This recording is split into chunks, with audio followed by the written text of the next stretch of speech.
İnşallah biz hem Hazır Resulullah sallallahu aleyhi ve sellem'nin huzurlariga salom bergani boryapmiz inşallah. Abu Bakr Siddiq radhiyallohu anhu, Umar radhiyallohu anhu ularning barisiga salom bergani bilan inşallah biz kiryapmiz. Ko'ryapsizlarmi? Bitta mana shu odamning barisi shu yerga kiryapti inşallah. Barib Allah razı bo'lsin salom beramiz inşallah. Amin. İnşallah salom beramiz. انفذ عندنا الثاني من المسجد ونكفر Allah الناس. Allah kabul etsin inşallah.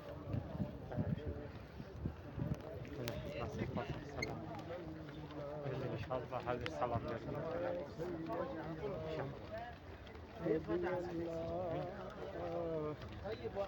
وانا ايش اوصف لك ثاني؟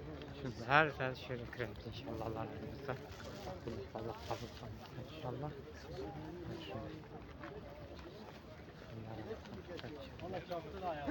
Şimdi her şeye salam versin inşallah var. Allah razı olsun.